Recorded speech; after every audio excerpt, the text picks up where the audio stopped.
ವಾಣಿವಿಲಾಸ ಆಸ್ಪತ್ರೆ ಅವ್ಯವಸ್ಥೆಯ ಆಗರವಾಗಿದೆ. ಭಾರಿ ಅವ್ಯವಸ್ಥೆ ಇದೆ, ಸಾಕಷ್ಟು ಸಮಸ್ಯೆ ಆಗ್ತಾ ಇದೆ ರೋಗಿಗಳಿಗೆ ವಾಣಿವಿಲಾಸ ಆಸ್ಪತ್ರೆಯಿಂದ ಅನ್ನೋದು ಗೊತ್ತಾಗ್ತಾ ಇದೆ.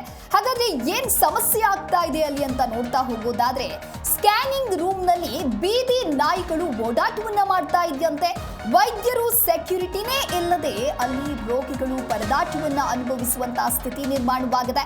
ಬೆಂಗಳೂರಿನ ವಾಣಿವಿಲಾಸ ಅವ್ಯವಸ್ಥೆ ಒಂದೊಂದೇ ಬಯಲಾಗ್ತಾ ಇದೆ. ರಾತ್ರಿ ಸಮಯದಲ್ಲಿ ಯಾರು ಆಸ್ಪತ್ರೆಗೆ ನುಗ್ಗಿದ್ರೂ ಕೂಡ ಅದನ್ನ ಪ್ರಶ್ನೆ ಮಾಡೋದಕ್ಕೆ ಕೇಳೋದಕ್ಕೆ ಅಲ್ಲಿ ಯಾರೂ ಇಲ್ಲ. ಹಸುಗೂಸುಗಳು ಇರುವಂತಹ ರೂಮ್ಗೆ ನಾಯಿಗಳು ನುಗ್ಗುವಂತಹ ಆತಂಕದಲ್ಲಿದ್ದಾರೆ ರೋಗಿಗಳು. ಬ್ಲಡ್ ಬ್ಯಾಂಕ್, ಎಮರ್ಜೆನ್ಸಿ ಕೌಂಟರ್ನಲ್ಲಿ ಆಸ್ಪತ್ರೆಯ ಸಿಬ್ಬಂದಿಗಳೇ ಇಲ್ಲ. ರಾತ್ರಿ ಮೇಲೆ ಫೈಲ್ಗಳನ್ನು ಹಿಡ್ಕೊಂಡು ಎಮರ್ಜೆನ್ಸಿ ಕೌಂಟರ್ ಬಳಿ ರೋಗಿಗಳು ಪರದಾಟವನ್ನು ಅನುಭವಿಸ್ತಾ ಇದ್ದಾರೆ. ಇನ್ನು ನೀವು ಕೂಡ ದೃಶ್ಯಾವಳಿಯಲ್ಲಿ ಗಮನಿಸ್ತಾ ಇರಬಹುದು ಹೇಗೆ ನಾಯಿಗಳು ಅಲ್ಲಿ ಓಡಾಟವನ್ನು ನಡೆಸ್ತಾ ಇದ್ದಾವೆ ಅಂತ ಹೇಳಿ. ಏನೋ ರೋಗಿಗಳಿಗೆ ಸಮಸ್ಯೆ ಆಯಿತು, ಎಮರ್ಜೆನ್ಸಿ ಇದೆ ಅನ್ನುವಂತಹ ಸಂದರ್ಭದಲ್ಲಿ ಆಸ್ಪತ್ರೆಗೆ ಬರ್ತಾರೆ. ಆದರೆ ಆಸ್ಪತ್ರೆಗೆ ಬಂದಂತಹ ಸಂದರ್ಭದಲ್ಲಿ ವೈದ್ಯರು ಅಥವಾ ಅಲ್ಲಿನ ಸಿಬ್ಬಂದಿಗಳು ಅವರನ್ನ ನೋಡ್ಕೊಳ್ಬೇಕಾಗತ್ತೆ, ಸರಿಯಾದ ಸಮಯಕ್ಕೆ ಚಿಕಿತ್ಸೆಯನ್ನ ನೀಡಬೇಕಾಗತ್ತೆ. ಆದರೆ ಅದನ್ನ ಬಿಟ್ಟು ಅಲ್ಲಿ ಯಾವುದೇ ರೀತಿಯ ಸೆಕ್ಯೂರಿಟಿ ಇಲ್ಲ, ವೈದ್ಯರು ಇಲ್ಲ ಅಂತ ಹೇಳಿದ್ರೆ ಅದು ಯಾವ ಆಸ್ಪತ್ರೆ ಅಂತ ಹೇಳಿ. ಅಂದ್ರೆ ಆಸ್ಪತ್ರೆಗೆ ಯಾವುದೇ ರೀತಿಯಾದಂತಹ ಮೂಲಭೂತ ಸೌಕರ್ಯಗಳು ಇದೆ ಅಂತ ಹೇಳಿ ಅಲ್ಲಿ ಕಾಣಿಸ್ತಾ ಇಲ್ಲ. ಅವ್ಯವಸ್ಥೆಯ ಆಗರವೇ ಎದ್ದು ಕಾಣಿಸ್ತಾ ಇದೆ. ನೀವು ದೃಶ್ಯಾವಳಿಯಲ್ಲೂ ಕೂಡ ಗಮನಿಸ್ತಾ ಇರಬಹುದು. ಎರಡನೆಯ ದೃಶ್ಯಾವಳಿಯಲ್ಲಿ ನಾಯಿ ಬಂದು ಮಲ್ಕೊಂಡಿದೆ. ರಾತ್ರಿ ಸಮಯದಲ್ಲಿ ಯಾರು ಆಸ್ಪತ್ರೆಗೆ ನುಗ್ಗಿದ್ರು ಕೂಡ ಅದನ್ನ ಅಲ್ಲಿ ಪ್ರಶ್ನೆ ಮಾಡುವಂಥವ್ರು ಯಾರೂ ಇಲ್ಲ. ಇನ್ನು ಬ್ಲಡ್ ಬ್ಯಾಂಕ್, ಎಮರ್ಜೆನ್ಸಿ ಕೌಂಟರ್ನಲ್ಲಿ ಆಸ್ಪತ್ರೆಯ ಸಿಬ್ಬಂದಿಗಳೇ ಇಲ್ಲ ಅಂತ ಹೇಳಿದ್ರೆ ರೋಗಿಗಳ ಕಥೆ ಏನು ಅಂತ ಹೇಳಿ. ಇನ್ನು ಫೈಲ್ಗಳನ್ನು ಹಿಡ್ಕೊಂಡು ರಾತ್ರಿಯೆಲ್ಲ ಜನರು ಅಲ್ಲೇ ಓಡಾಡಬೇಕಾಗತ್ತೆ. ಎಮರ್ಜೆನ್ಸಿ ಕೌಂಟರ್ ಬಳಿಯೇ ರೋಗಿಗಳು ಪರದಾಟವನ್ನು ಅನುಭವಿಸ್ತಾ ಇದ್ದಾರೆ.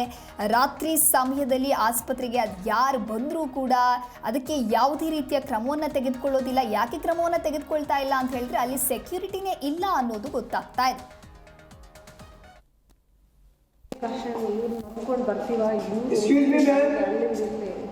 ತಿರುಗಿಸ್ತಾ ಇರ್ತಾರೆ.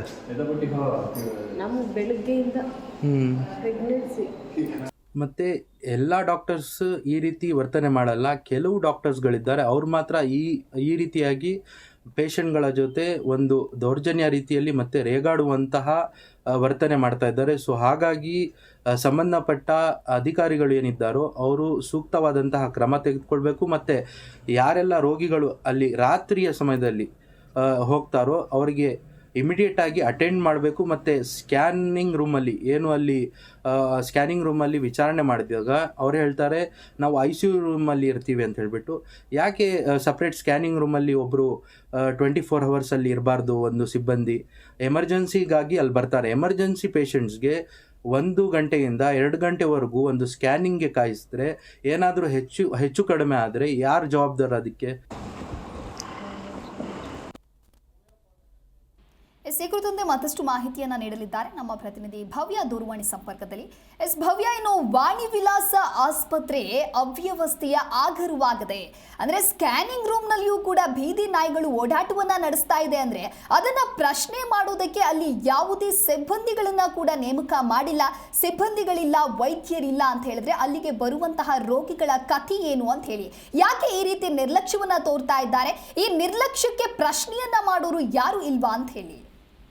ಖಂಡಿತ ದಿವ್ಯ, ಈ ಹಿಂದೆ ಕೂಡ ವಾಣಿವಿಲಾಸ ಆಸ್ಪತ್ರೆ ಅವ್ಯವಸ್ಥೆ ಬೆಳಕಿಗೆ ಬಂದಿತ್ತು. ಅಲ್ಲಿರುವಂತಹ ಹಸುಗೂಸು ಮಕ್ಕಳನ್ನ ಕೂಡ ಕದ್ದೊಯ್ದಂತಹ ಘಟನೆ 2-3 ಬಾರಿ ನಡೆದಿತ್ತು. ತದನಂತರ ಪೊಲೀಸ್ ಠಾಣೆಯಲ್ಲಿ ಪ್ರಕರಣ ಕೂಡ ದಾಖಲಾಗಿತ್ತು. ಸೊ ಆಡಳಿತ ಮಂಡಳಿ ಇನ್ನು ಈ ರೀತಿಯಾದಂತಹ ತಪ್ಪು ಆಗದ ರೀತಿ ನೋಡ್ಕೋತೀವಿ ಅಂತ ಹೇಳಿದ್ರು. ಆದ್ರೆ ಸದ್ಯದ ದೃಶ್ಯ ನೀವು ನೋಡ್ತಾ ಇರ್ಬೋದು. ರಾತ್ರಿ ಹೊತ್ತಲ್ಲಿ ವಾಣಿವಿಲಾಸ ಆಸ್ಪತ್ರೆಯಲ್ಲಿ ವೈದ್ಯರು ಕೂಡ ಇರಲ್ಲ, ಸೆಕ್ಯೂರಿಟಿ ಕೂಡ ಇರಲ್ಲ. ಸೊ ಏನಾದ್ರೂ ಒಂದು ವೇಳೆ ಮೇಜರ್ ಆದ್ರೆ ಅಲ್ಲಿರುವಂತಹ ರೋಗಿಗಳು ಪರದಾಟ ಮಾಡುವಂತಹ ಪರಿಸ್ಥಿತಿ ಕೂಡ ನಿರ್ಮಾಣ ಆಗಿರುವಂತದ್ದು. ವಾಣಿವಿಲಾಸ ಅಂದ್ರೆ ಮಕ್ಕಳ ಆಸ್ಪತ್ರೆ. ಸೊ ಇಲ್ಲಿ ಬಹಳಷ್ಟು ಸಿಲಿಕಾನ್ ಸಿಟಿಯ ಬಡ ವರ್ಗದ ಜನರು ಕೂಡ ವಾಣಿವಿಲಾಸ ಆಸ್ಪತ್ರೆಗೆ ಚಿಕಿತ್ಸೆಗೆ ಅಂತ ಹೋಗ್ತಾರೆ.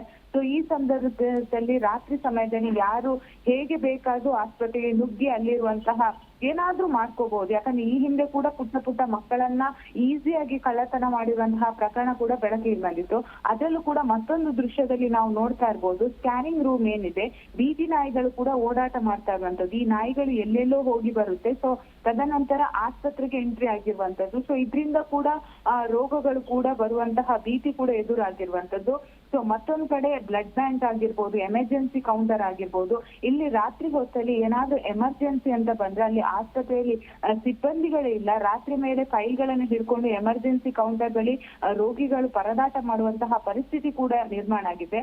ಅದರಲ್ಲಿ ಕೂಡ ತಕ್ಷಣ ನಮ್ಗೆ ಬ್ಲಡ್ ಬೇಕಂತ ಆದಾಗ ಅಲ್ಲಿ ಬ್ಲಡ್ ಬ್ಯಾಂಕ್ ಕೌಂಟರ್ ಗಳಲ್ಲಿ ಸಿಬ್ಬಂದಿಗಳೇ ಇಲ್ಲ. ಅಲ್ಲಿ ಗಂಟೆಗಟ್ಟಲೆ ರಾತ್ರಿ ಹೊತ್ತು ಅಂದ್ರೆ ರಾತ್ರಿಯಿಂದ ಬೆಳಿಗ್ಗೆವರೆಗೆ ಕಾಯುವ ಪರಿಸ್ಥಿತಿ ಕೂಡ ನಿರ್ಮಾಣ ಆಗಿರುವಂತದ್ದು.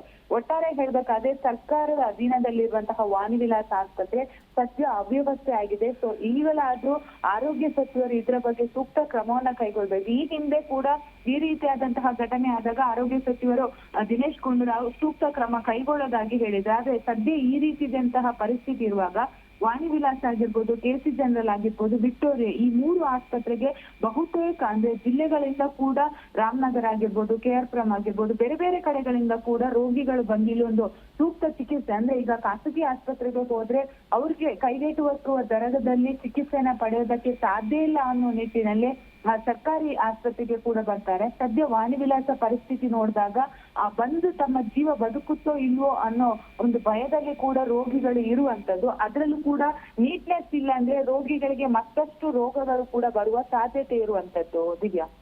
ಓಕೆ, ಥ್ಯಾಂಕ್ ಯು ಭವ್ಯ ನಿಮ್ಮೆಲ್ಲ ಮಾಹಿತಿಗಾಗಿ.